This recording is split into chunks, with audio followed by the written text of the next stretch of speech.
নমস্কার বন্ধুরা, সবাই ভালো আছো নিশ্চয়ই। সোমার শখ ও ভালোবাসা চ্যানেলে আমি সোমা বলছি। জন্মাষ্টমীর দিন রাতে আমি বিড়লা মন্দিরে চলে গিয়েছিলাম। বিড়লা মন্দির রাত্রিবেলায় কীরকম মানুষের ভিড় হয়েছিল এবং মন্দিরটা রাতের বেলায় কত সুন্দর লাগছিল, আমি এই ভিডিওর মাধ্যমে সেটা দেখাবার চেষ্টা করছি। দেখো তোমরা, জন্মাষ্টমীর দিন রাত 9টার ছবি। রাত 9টায় দেখো কীরকম মানুষের ভিড়। ডান দিকে জুতো রাখার ঘরে তখনও বিশাল লাইন রয়েছে। আমি জুতো বাইরে রেখেই মন্দিরের ভেতরে প্রবেশ করলাম, কারণ জুতোর লাইনে দাঁড়ালে রাত 12টা বেজে যাবে বাড়ি ফিরতে ফিরতে।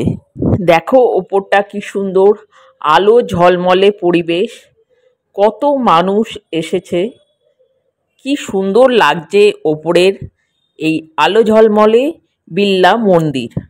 খুব সুন্দর ঝুলন সাজিয়েছে, চলো একে একে দেখাচ্ছি।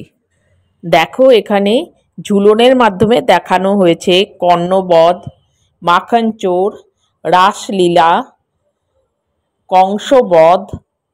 দেখো মন্দিরের ডান দিকে বেরিয়ে রাধা কৃষ্ণের কি সুন্দর ঝুলন করা হয়েছে।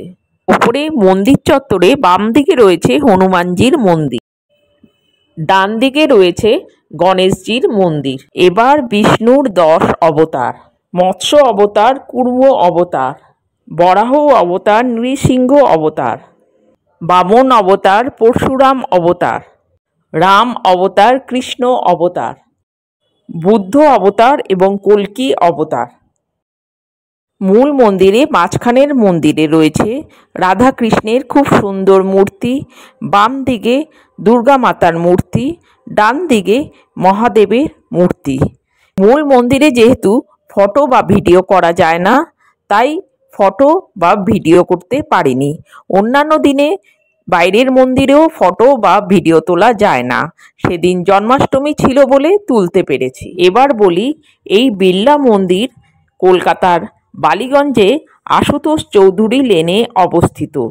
এখানে কলকাতার বিভিন্ন জায়গা থেকে ট্যাক্সি বা ক্যাবে আসা যায়, কিংবা বালিগঞ্জ থেকে বালিগঞ্জ সার্কুলারমুখী যে কোনো বাসে করে আসা যায়, এবং নিকটবর্তী metro station Jatin Das park বা কালীঘাট বা রবীন্দ্র সদন থেকে অটো করেও আসা যায়।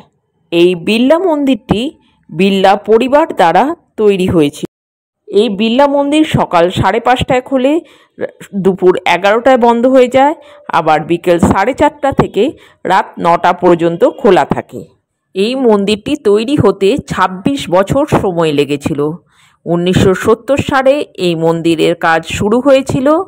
1996 সালের 21শে ফেব্রুয়ারি স্বামী চিদানন্দ মহারাজ মন্দিরে প্রাণ প্রতিষ্ঠা করেছিলেন।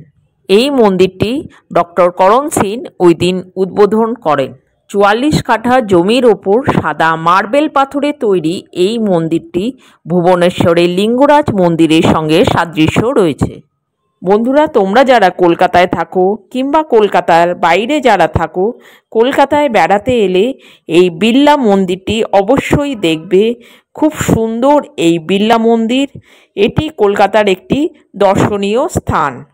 এই বিড়লা মন্দির নিয়ে আমি আগেও একটি ভিডিও করেছি, সেই ভিডিওর লিংক আমি ডেসক্রিপশন বক্সে দিয়ে দিলাম। ভিডিওটা এই পর্যন্তই। ভিডিওটা যদি ভালো লাগে লাইক কমেন্ট করে দিও, নতুন যারা দেখছো চ্যানেলটা সাবস্ক্রাইব করে দিও, বন্ধুদেরকে শেয়ার করে দিও। সবাই ভালো থেকো, সুস্থ থেকো। শীঘ্রই আবার দেখা হবে কোনো একটা নতুন ভিডিওতে।